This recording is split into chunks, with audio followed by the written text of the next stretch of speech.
السلام علیکم دوستو، آج کی کہانی کا نام ہے کالا چوزا۔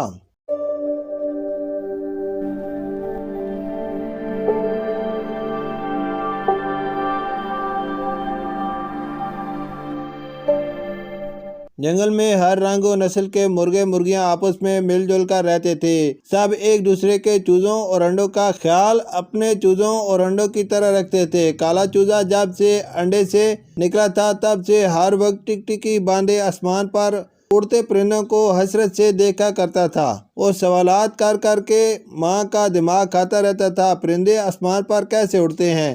چوزے نے حسب عادت آسمان پر اڑتے پرندوں کو دیکھ کر ماں سے پوچھا۔ ظاہر ہے اپنے پروں سے اڑتے ہیں، اسی لیے تو انہیں پرندے کہا جاتا ہے۔ ماں جو ننھے کالے چوزے کے حد سے زیادہ سوالات کرنے کی عادت سے عاجز تھی، جھلجھلا کر بولی۔ چوزے نے ماں کو چڑچڑاتے دیکھا تو باپ کی طرف لپکا۔ ابا، جب پرندے آسمان پر اپنے پروں سے اڑتے ہیں تو پھر ہم کیوں نہیں اڑتے؟ ہمارے بھی تو پر ہیں۔ کالے چوزے نے اپنے چھوٹے چھوٹے پروں کو اپنی ننھی سی چونچ سے کریدتے ہوئے کہا۔ کالے چوزے کی بات پر ابا نے سوچا کہ ننھے کی بات میں دم ہے۔ وہ خوش ہوتے ہوئے بولے، ہم مرغے مرغیاں اڑنے کی صلاحیت رکھتے ہیں، لیکن اپنی بھاری جسموں اور چھوٹے پروں کی وجہ سے زیادہ اونچائی تک پرواز نہیں کر سکتے، اس لیے ہم اڑنے سے زیادہ زمین پر چلنے کو ترجیح دیتے ہیں۔ تم آسمان پر اڑنے کے خواب دیکھنا چھوڑ دو۔ اچانک چوزے کے دادا کی آواز آئی، کیوں نہ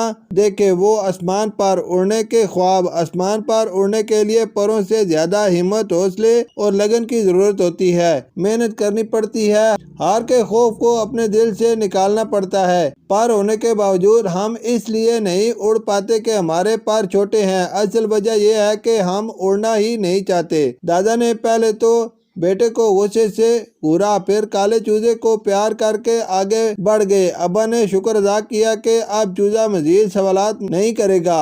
دادا وہاں کے سب سے ضعیف مرغے تھے۔ ایک دن انہوں نے کالے چوزے سے کہا، اگر ہمت کی جائے تو بغیر پروں کے بھی اڑا جا سکتا ہے، اب دیکھنا یہ ہے کہ تم اپنا دماغ کیسے استعمال کرتے ہو۔ اگلی صبح کالا چوزا اپنے ڈربے میں نہیں تھا، کونا کونا چھان مارا۔ کالے چوزے کی تلاش میں جنگل کے سب جانور نکل پڑے۔ بطخوں نے بھی تالاب کو چھان مارا، پرندوں نے آسمان کی بلندی سے نیچے کی جانب نظریں دوڑائیں، لیکن چوزے کا کچھ پتہ نہیں چلا۔ ایک کبوتر کو جنگل کے بالکل کنارے ندی کے قریب کالا چوزا نظر آ گیا۔ کالے چوزے کے والدین اور دادا وہاں پہنچے، دیکھا تو کالے چوزے نے چوڑے پتوں کی مدد سے بنایا ہوا پیراشوٹ اپنے پروں میں لپیٹ رکھا تھا اور پھر دیکھتے ہی دیکھتے ایک اونچے درخت سے نیچے چھلانگ لگا دی۔ کالا چوزا پیراشوٹ کے ذریعے بلندی سے نیچے کی جانب اپنے خیال میں اڑتا ہوا آ رہا تھا اور اپنی اس کامیابی پر خوب کھلکھلا کر ہنس رہا تھا۔ آہا، میں اڑ رہا ہوں! ہنستا مسکراتا دیکھ کر جنگل کے سب جانور اس کی خوشی میں شامل ہو گئے۔ شکریہ۔